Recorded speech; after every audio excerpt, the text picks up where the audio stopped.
I'm the Prime Minister of England. That's quite jolly. No one's actually voted for me. It's all sort of a little bit slippery how that happened.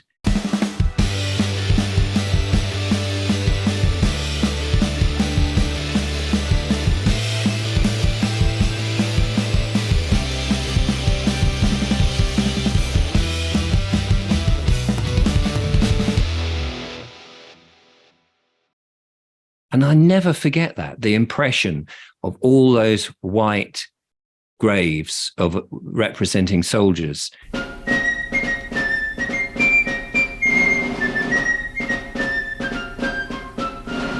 leftist and the wokist and all these sort of things which are challenging everything that we've ever known until yesterday, as Douglas Murray would say.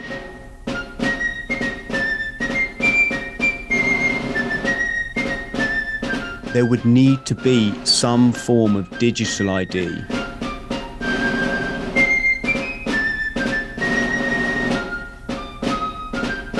Serotonin is something completely different. She's a lovely girl, but I wouldn't date her.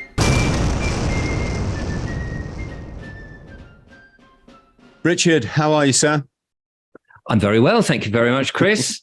Thank you very much for inviting me. You're absolutely more than welcome. It was one of our subscribers, or I think several of our subscribers said, Chris, could you get Richard on the show?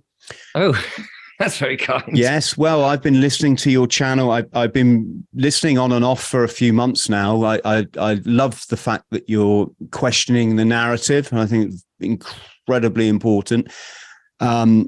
We're going to talk about a few things, aren't we? So maybe smart cities, World Economic Forum or WEF, Klaus Schwab, this kind of thing.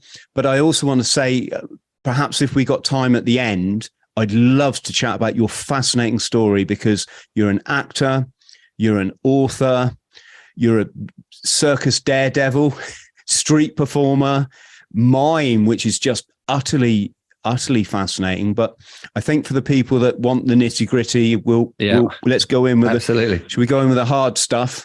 Go on then. So, how have you found the YouTube experience with respect to enlightening people as to what's kind of been going on? Well, what's been fascinating for me is that a lot of my audience has actually been enlightening me as I go, as I've been questioning what's going on. And I've been aware of a lot of this, I mean, the situation with the pandemic when that came, and how things didn't seem quite right and people were a bit confused, and you found that you couldn't have a conversation with people, because as soon as you got to one area of it, people suddenly they didn't want to listen to you anymore. And you were just going, hang on, I'm just questioning because this doesn't seem right. And so I became more and more aware that things weren't right, and you start looking around and all of that. And then I held back a little bit about putting this on YouTube, because I thought they clearly don't want you to talk about this. And people were saying, well, as soon as you start talking about this, you'll be cancelled, it'll all close down. So I started to do this in a more subtle way, in which I was more really trying to get the audience to engage and get them to think. So I play it somewhat dimly, if you like. So if if people go rushing off to watch my videos after doing this very nice interview with yourself, and they say, oh, he doesn't seem to know anything. It's a bit of an act. It's a bit of a way of getting to people who don't know. Because I think you can talk for hours to those who are already converted, who already know what you're talking about. And you're not making much of a difference, because you're just you're preaching to the converted. I'm interested in trying to get those people who've heard things and are going, oh, this bloke, he's not pushing it down my face. He's just questioning it in a more light-hearted, simple way that makes them then think, I wonder if let me just have another look. And so I want to set people off on the journey rather than perhaps just continually talk about it. The one question that I get asked is, talking about it's all very well. What could we do? What could we do? And I don't have the answers any more than anybody else. I don't know. But collectively, I think the more people that know, that's the strength. Yes, and I think you're doing a great job. I mean, you come across as very professional and you look very respectable. And I think there's a need for that, isn't there? That everyone's different on YouTube. It's kind of walks of all life. And if you can use the term wake somebody up or point someone, I think there's a job for all of us, isn't there? Yes, no, absolutely. I would say that my demographic generally is 40 plus, and a lot of older people, perhaps, who are more mainstream viewers. And so, I mean, this is how I dress ordinarily. I'm a bit of an English eccentric in some ways, as people say to me.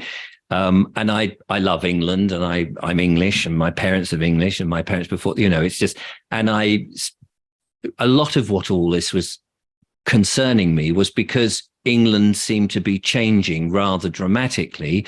And when I say England, of course, I am also, British, and I think of Scotland and Wales and all of that. It's just that England was something that became a bit of a no-no. You can't mention England. You have to be British. And I thought, hang on, everybody else is proud of their country. I'm proud of mine. Thank you very much. And it's not just a flag for football. And so some of my videos have been with my girlfriend, Julia, and we've gone out just planting the flag to say, look, it's not a racist comment. It's just, this is our country and we're proud of it. And there's nothing wrong with that.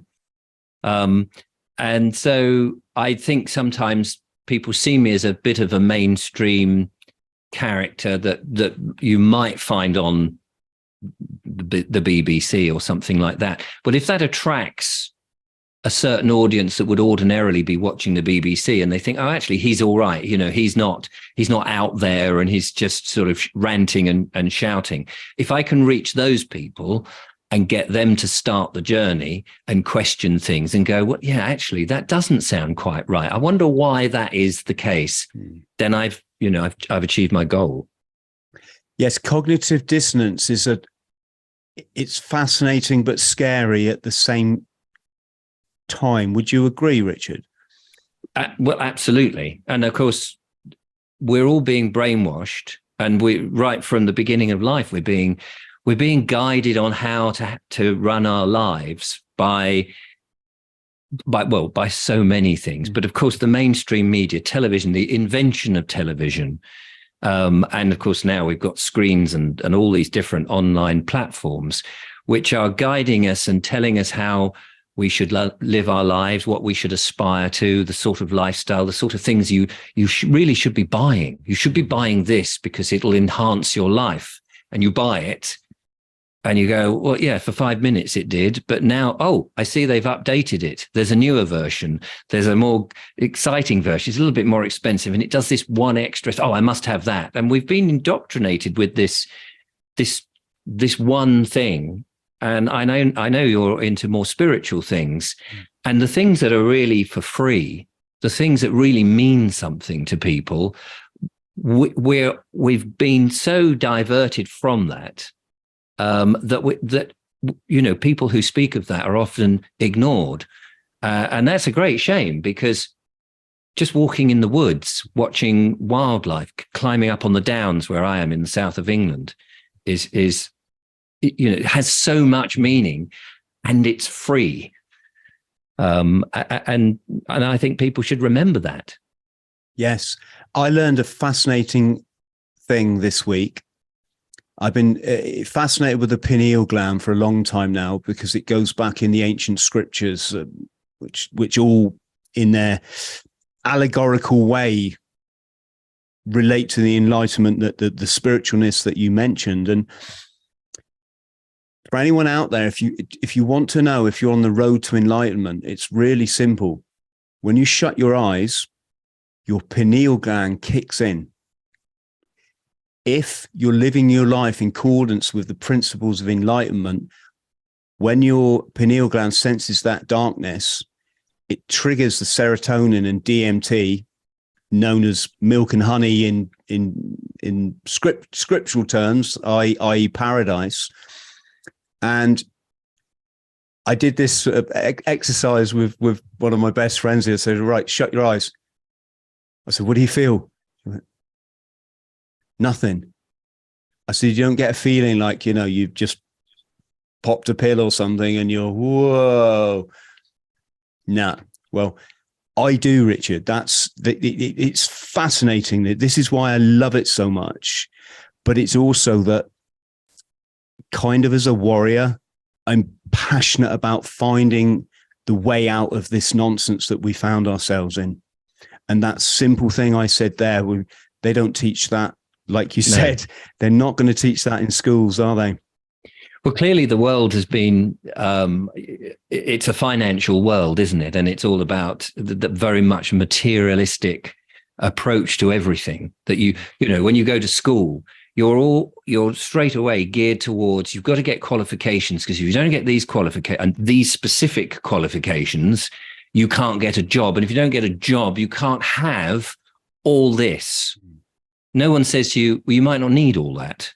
No one actually says, really, you need some very basic things, shelter, warmth, and those sort of things, simple things. And I found, as I've got older, you start to realize, actually, I've lived in the world, I've been around, I've bought cars, I've only ever had one house, and so I'm still in the same place I've had for 30 odd years.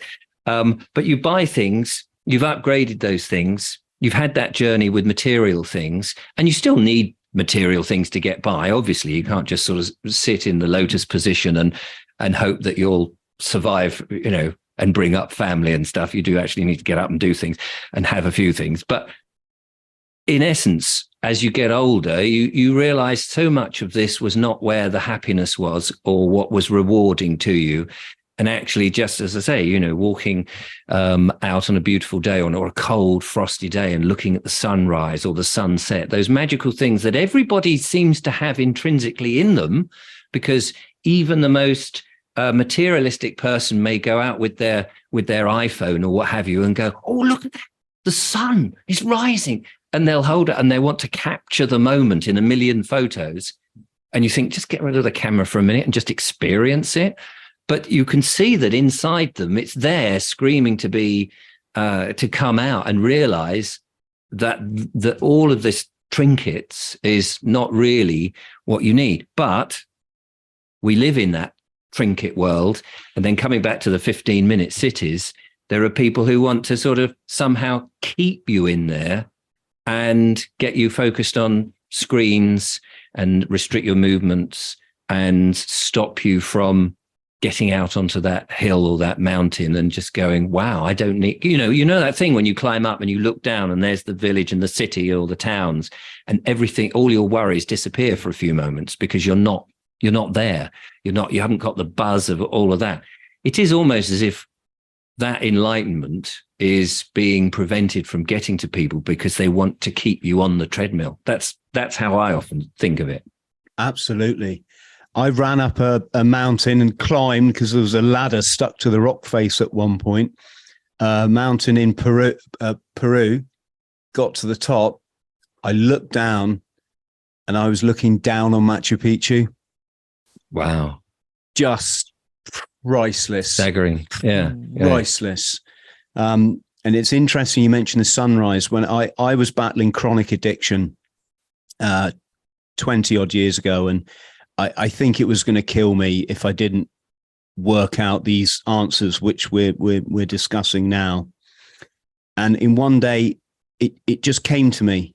I'd been in victim mode, even though I might not verbalize it. I was kind of like, this person's fault for doing it, and this, and there's my parents, and it came to him at the moment. No, Chris, only you can save yourself. And from that moment on, every morning I go to the window, even when the sun's not shining, and I say, morning, sun.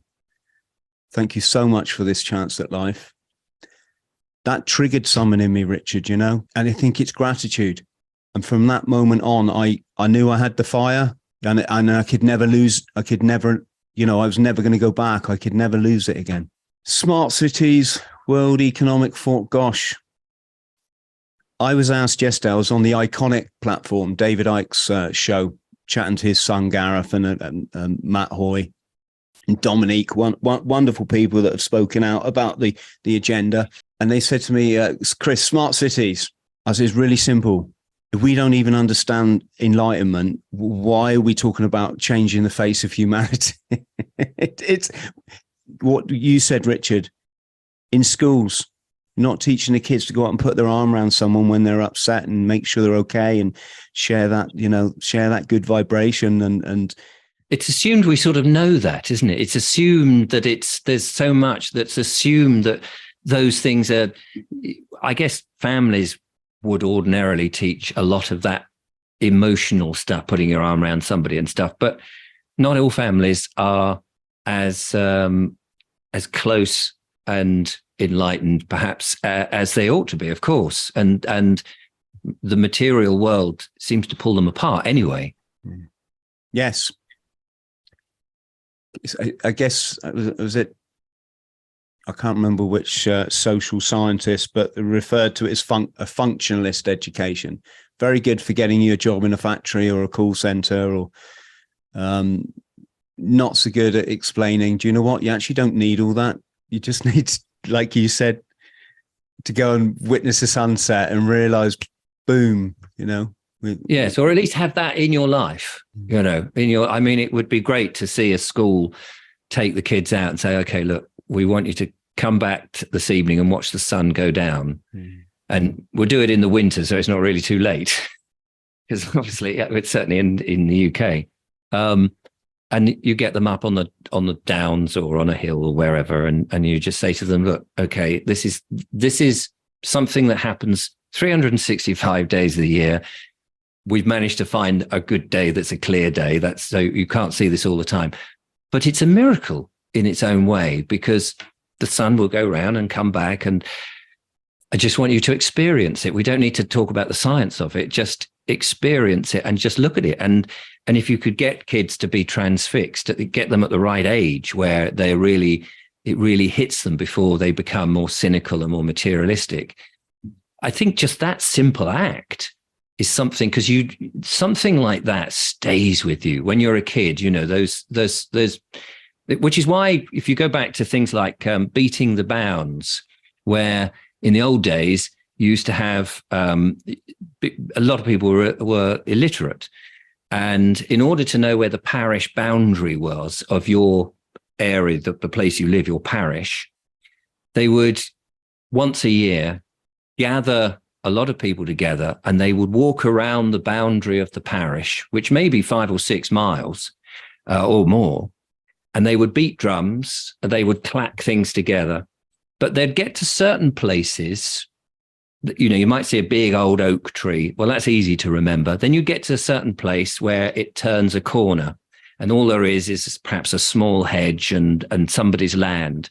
And they would get one of the children, and they might pick them up quite violently and throw them over the hedge. Well, that child will never forget where he was thrown over the hedge. Other times they would, do very loud bangings and things. And this was a way of telling the children or getting them to never forget the boundary of where they lived. It wasn't just that they were being violent for the sake of it, but they worked this out. And those sort of things never leave you. So it's taking the kids up. I mean, in school, I went to Ypres in Belgium to look at the graves of the First World War, and Hellfire Corner, as it was called, and Hill 60 and Passchendaele and all of that. And I never forget that, the impression of all those white graves representing soldiers, and often with no names and things like that, and so we're so impressionable. And that's why I think it's so important to get children to see what life is about, not just you've got to learn maths till you're 18, as Rishi Sunak now has said that's the thing that, and all these things. Yes, all that's important as well, but it's the balance. And I think we have the balance wrong. Yes. Rishi Sunak his wife's father owns Infosys, isn't it? Which is a huge Indian technology company, the sort of thing that the governments are now getting hand in hand with a lot, and a bit sort of similar to the Bill Gates kind of scenario. I think they've just come out with a push for digital ID, I believe. I believe I saw a tweet or something about it. So you've got a prime minister who's worth 700 million a year, who's got a 1% share in this company, I believe it is, pushing for digital IDs from the company that he's a 1% shareholder in and that his father-in-law owns, and that BlackRock and Vanguard have shaken hands. Excuse me. It's greed on a terrible level. Yes, I mean, I was thinking about people like Rishi Sunak and these people who have more money than they know what to do with. And, you know, you often think, well, if I won, showing my age here, if you won the pools, nobody does the pools anymore. But if you won the lottery or something, you know, you're only going to get so many, or the Euro lottery where it is huge amount of money. But once you've bought your island and your house and your yachts and all the rest of it, and you've done all those things, there must come a point where it all starts to be very simplistic again. It's like just going into the sweet shop and going, oh, look, I've got £5. I can buy my sherbet lemons or my licorice all sorts, or, you know, my licorice pipes or my pretend cigarettes or all of that sort of stuff. And when you're on that level, what else? You must get bored. Oh, my lovely girlfriend has just brought me a lovely cup of tea. I hope you don't mind. Cheers. And cheers. Thank you, Julia. And I just think, yes, then they start becoming a bit megalomaniac, don't they? They must do, because suddenly they're looking around and going, I'm not getting the pleasure that I get from buying a new washing machine or a new car anymore. They're just things. I've lost all that. And the world now is their playground. And Exactly. Suddenly, you know, we become their pawns, because they can do these deals and they're so rich, and suddenly somebody like Rishi Sunak suddenly finds, oh, I'm the Prime Minister of England. That's quite jolly. No one's actually voted for me. It's all sort of a little bit slippery how that happened. And but now Klaus Schwab voted for him. I'm sure he did.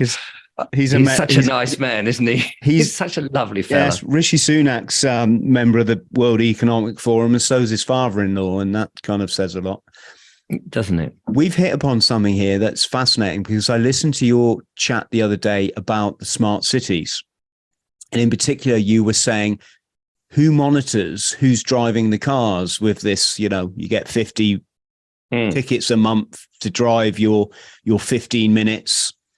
Et cetera.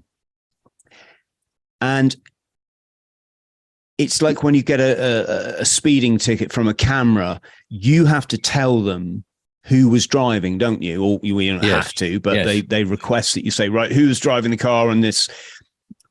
Well, here's the thing. In these smart cities, Richard, there would need to be some form of digital ID, I would say, that permanently was on your body. Otherwise, you could take your ID off and give it to your buddy and say, "Oh, it's him that it was him that was driving," or this kind of thing. Yeah. That's fascinating with respect to what we just said about Rishi Sunak. I mean, the thing about the digital cities and this concept of trying to monitor who is driving the car. I was approached by somebody who said, look, I've looked into this, and there's a whole fraud going on, for one thing, because on the one hand, you don't even own your car. The DVLA own the car, because you basically, when you buy the car and there's a complicated thing, which I won't go into, which again sounds like a conspiracy theory, but it isn't, about actually who owns anything and how we all are confused into how this works. But anyway, so on the logbook, you're always known as the keeper. You're not the owner. You're the keeper. You may think that you own it because you've got a receipt, but the reason the police can come and take a vehicle away anyway, because they're part of the crown, and so or the state, so they actually have a bigger right, because we've already given that away. But that's something for another day. So the keeper can be a 5-year-old child. somebody else might be insured to drive that car and legally able to drive that car, so they can drive the car. And whoever or whatever mechanism has said that car, which has a number plate, has caused this misdemeanor, and so we want to have our money. Thank you very much. They can only go back to the keeper, who is this child in this scenario, or a blind person who has a chauffeur to drive them around, or whatever, and so then that person is the one that has to go, well, it wasn't me driving the car. I didn't do it. It was this person. So they have to shop somebody. Now, if that's not wrong, if that's not moral, that somebody who says, well, I didn't do it, but I, unless I pay, I have to shop the person who did it. And this is just terrible. What a society is it that you then have to say, oh, it wasn't me. If they had the facial identification and could clearly say, oh, it's Mr. Jones, or they had a chip on them, which they could not get out, and they would say Mr. Jones, then I'm not advocating for this whatsoever, but I could see, then they can identify the driver. But they're not identifying the driver, they're identifying the vehicle and going back to the keeper, who then has the moral to say, or the dilemma to say, but it wasn't me driving. And that in theory should be the end. Well, it wasn't me driving. You should prove who drove it. It's nothing to do with me. You're saying somebody drove it. But if they don't, the keeper has to pay the bill. And you go, but it could have been a thief. Well, you didn't report it, did you? You didn't report it as stolen. But, and then people are selling cars, and then there's that middle bit where the car is in somebody's sold it and somebody else, who's the keeper, and all of that. So I think it's a bit of a nightmare, the whole thing. Yes, I think we should start referring to them as digital ghettos as opposed to smart cities. What I was wondering, and I don't have any, this is a very vague thought to throw at you and your lovely listeners or viewers. If you've got people like the WEF or these, whoever it is who's pulling the strings and says, right, okay, we've got more money than sense. We don't know what to do. We're playing God. So we're going to say, well, we're going to keep this lot in this place.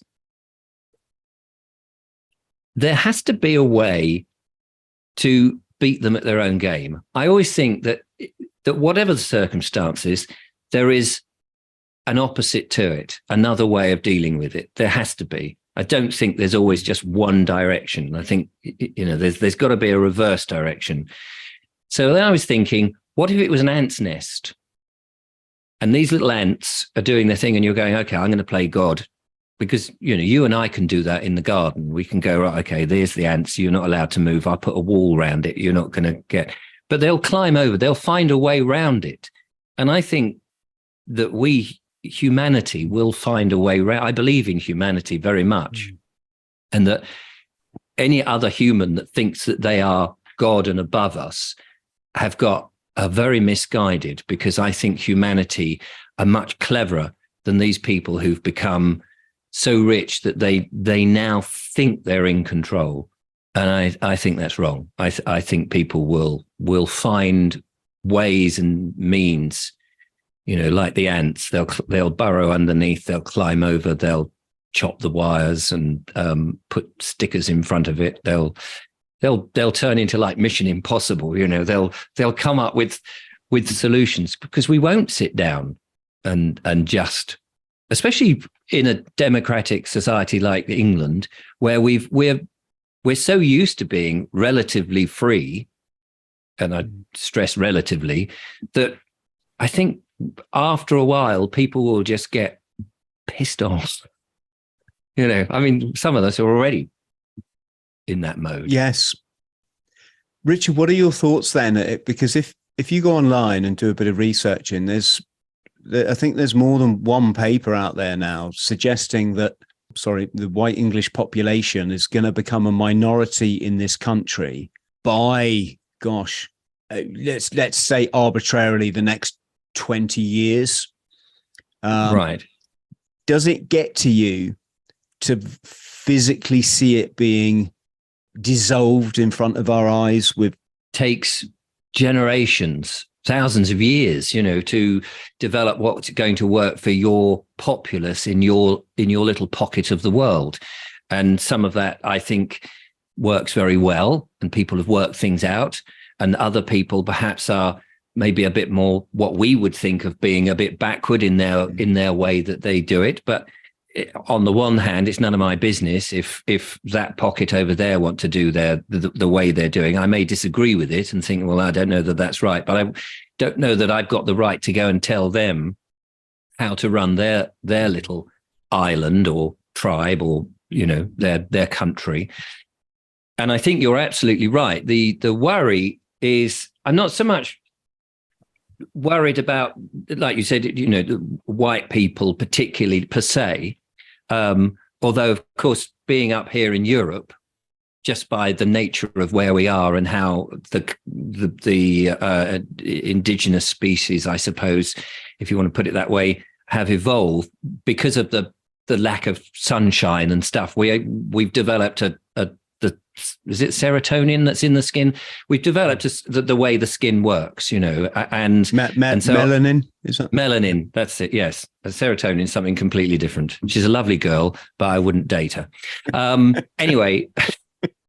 So yes, melanin. You say this is my problem is I often get my words mixed up, and my girlfriend will say to me, "said Oh, Richard, that you didn't mean to say that, did you?" And I said, "What did I say?" And she was like, "Oh," I said, "No, did I say that? Really? Did I say?" So yeah. So anyway, but how people the fact that people have lived for, say, since the Romans came here, and before really, but let's just take the last 2,000 years.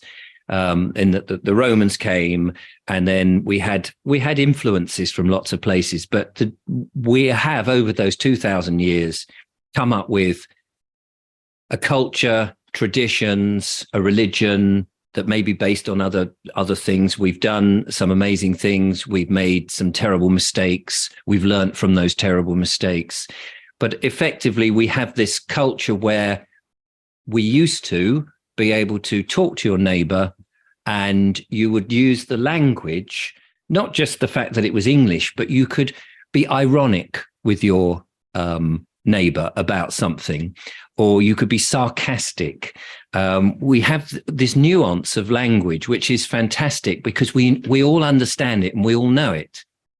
And one of the things about having other cultures and other people from different parts of the world, they might speak the same language, but if you're being ironic or sarcastic, and I use a bit of sarcasm in my videos a lot by talking about people who perhaps are not very nice, or government regimes, and I'll say, well, they're ever so benevolent, aren't they? They've got our best interests at heart. And I'm talking like that because I don't want YouTube to shut me down, because if I actually said what I thought of them, I probably, they would get shot at me. But so I'm using sarcasm as a way of saying something, and people who understand that know what I'm talking about. But when you've got people coming from other parts of the world, all trying to sort of be in this one melting pot, and you're being sarcastic or you're being ironic, and you say something, and it's pouring with rain, and you just come out and you go, "Oh yeah, lovely day, isn't it?" And they're just, well, I don't know what you mean. It's not a lovely day. And it's then suddenly they think you're on a spectrum because you're taking things too literally, and you're going, no, I'm being ironic, or I'm being sarcastic, or whatever. So that's, so as you start mixing people and changing, and then you say, it's all right, you can bring your religion with you, and you can bring your weird practices with you, which we have not been experienced to. So in other words, there you are, where you have an attitude about women, and you've come over here, and now you think women will behave in a certain way because perhaps you think you're more masculine or more dominant or whatever, and you're finding that women don't like it. So you're having to be even more dominant to sort of subdue them. Well, that's not how we do things over here. We have, over a long time, worked out that actually we're all equal. We all have different roles, but we don't do it that way. Mm. And so then we get into this situation that we see now with clashes, and also that whole business about different people from different countries who have a religion, and then there's divisions of that religion, and then they're at each other's throats.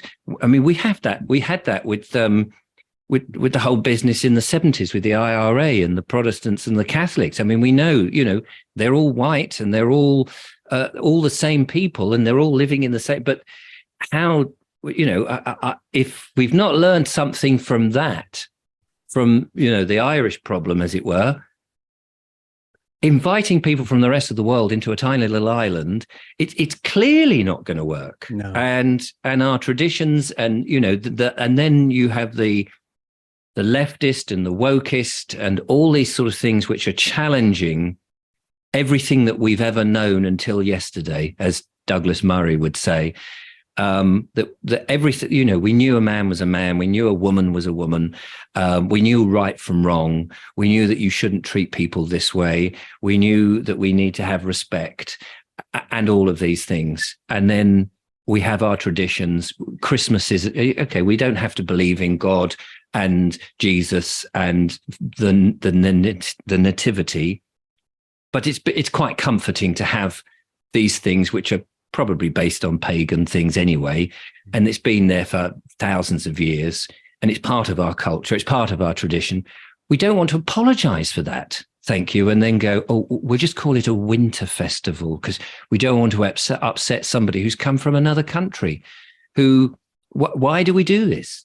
And I think this is a deliberate policy. Oh, absolutely. It's part of the agenda. Yeah. Part of the agenda to confuse and upset and keep to break down that cohesion that we have spent 2,000 years building up. And for me, I know you were showing me some books about, how this has gone back to many, many years ago. But to me, it started to become a lot more obvious after the Second World War. After the 1940s and things like the Battle of Britain, where people were genuinely fighting an active foe, and we were really for the first time, just, the army and the civilians were the targets of, in that case, the German bombs. And we went through the Blitz, and our boys in blue fought up there. So the first time we as a whole nation really came together to fight the fight. And then after that, it seems to me the last 80 years is we've been attacked. Everything has been stopped and changed and manipulated, from very simple things like farming, the farming practices. And we now, instead of farming being a way of life and supporting local areas and local communities, it's now become an industry, a very big, powerful industry. And you've got to use these fertilizers and you must use these pesticides, which of course has affected our health. And we use processed foods, and we've been encouraged to have more and more of these processed foods and fast food outlets and things like that. And so nutrition and the idea of actually having something local and just simple and very nutritious has gone out the window, because again, it's that back to the sort of the trinkets and the advertising and the brainwashing that all this is really, really good for you. And actually, no, it's all a load of old cobblers. Yes. Sorry, I went off on one there. No, it's absolutely fine. It's we'll have to take the Second World War narrative another day, Richard, because yes, no. I mean, I'm just using it as a timestamp. No, I get that. I was chuckling a bit when you said against our common foe. I thought, yeah, the Rothschilds. I know a lot of people are thinking the same, but Richard, this has been fascinating. Just as brief as you like, because I know you've got to get on. I've got to fly. What's it like doing circus stuff? That's just an incredible part of not like our culture. It's normally visiting cultures, isn't it? Sort of, is it Romany or is? Well, I don't know. I don't know too much about that. But we've always every culture has wanted to tell a story in some form or other, and sometimes and show ourselves for being able to do feats that we could never do, and so we're all. I mean, look at us today. People go on places like TikTok or Instagram or whatever it is, or on YouTube, of course, it used to be, to look at the weird and the wonderful that we would never see in our ordinary lives. And you have people like Barnum, who had his circus, and he would bring, the bearded lady and these sort of quirks from life, the Elephant Man, it's all a sort of a circus. It's showing off something that's a little bit different. So I was interested in performing as a performer. I wanted to be a filmmaker or an actor or a performer of some description. God knows where I get that from. Probably my dad, he did a bit of amateur magic. But the thing about magic is you're hiding the sleight of hand. And I was very rubbish at hiding the sleight of hand. I wanted to show the skill. So I started to learn juggling and unicycling, fire eating. I lay in a bed of nails, and a slack rope walking on a rope that's not tight. So I didn't really do tightrope walking, but slack rope walking. Street shows, juggling razor sharp knives and things like this. And it's all about showmanship, but you're entertaining. It's telling a story. It's just taking people out of the reality and the drab of life. On a wet, miserable day, they're out shopping and there's this idiot on the street going, gather around, I'm going to show you something. I'm going to juggle these knives and I'm going to hypnotize this person and they won't feel it. I'm going to walk on freshly broken glass and all this sort of stuff. And it's I don't know what it is. I mean, if you're a performer, if you've got that in you to perform and tell stories or to show off, which clearly I did have, and I still have in a different way, just a little less showy off now, hopefully. It's great fun. So I've run little circuses and you teach people. The wonderful thing is people get inspired and they go, how do you do that? And you go, well, actually, it's not as difficult as it looks. I did some knife throwing, and we had a little circus, and I wanted to learn knife throwing. Never done it before, and I got a book. It was mostly, but back in the day, all this was before YouTube, where you could just watch a video and someone would tell you how to do it. The thing about knife throwing is it's a bit of an illusion, really, because you have a board, you get a beautiful girl to stand in front of the board, and you lob knives at her at great force because they've got to stick in the board. Well, you practice throwing so that you can get them to turn enough times. It's all very dramatic, but most knife throwing goes edge on like this because that's the way to see it. But when we got the young lady that we would in our little circus to stand in front of it, I said to my fellow chap who was doing this with me, I said, look, he wasn't as good at the knife throwing as me, but he was just interested to do it. I said, look, I'll stand there because we'll have to demonstrate when this girl comes who wants to get a job to tour around with us, that it's actually quite safe and that we won't kill her. Because the object of knife throwing is to miss, not to actually hit, of course, but you want to be as close as you can. So I stood there and we'd worked this out really, but throwing a knife is like throwing a dart or something. You throw and you can see the line. You can see where the knife is going as it spins. You only have a few seconds, but the human brain is incredibly clever. And you can see it's going to hit here. It might only be like an inch or two away, but you can see it and you get a sense of how close. So you sort of, slowly get wider until that person is comfortable. And if you've practiced enough. So it's a lot safer. Because when you're in front of where the knives are coming, if it's coming and you go, oh, that's going to hit me, you could just move subtly like this and it will miss you. From the side, it looks like you're going to hit that person and it's just a miracle that you don't hit them. And so much of the performance is a bit like that. It's not trickery, it's illusion. Same with magic. But you've actually still got to be able to throw the knife so it spins at a turn and a half and thud into the board. So and a lot of the things are balance, walking on slack rope, cycling on a unicycle, juggling is, again, it's muscle memory once you've got it, The question everybody wants me to ask you is, did you ever hit the girl? I did twice. Once on the inner thigh. Oops, sorry about that. Once on the inner thigh. The knives are about a foot long, something like that. They're not terribly sharp. It's only the point that was sharp. I mean, they hurt if they hit you, but they go like this. If you don't get the spin 100%, it won't go into the board, the knives I was using. So these aren't like your hunting knives and things. I wouldn't, because for showmanship, that's a bit dangerous. You'd have to be really, really good. These were quite big knives. And the thing about the human body is you've got a little bit of depth. So actually, when I hit her, however wide her leg was, the turn hadn't finished its full turn, because it's only on the last millimeter or two that it actually hits the board. So it was still on its turn. So I hit her, but it just hit her on the flat.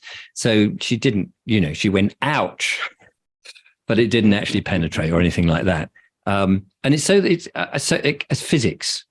Same with lying on a bed of nails, but you spread the load a bit. It hurts, definitely hurts, especially when you look in the room and you say, "Who's the biggest bloke in the room?" And somebody of 20 stone comes up and goes, "I'll stand on you, mate," and you're lying there, and they climb up on you, and you've painted the illusion that as soon as you get trodden on, your body will sink to the, these 6-inch nails will sink down to the bed, and there'll be blood, guts, and everything, and please don't all rush to the front, because you'll get splattered by all this goo.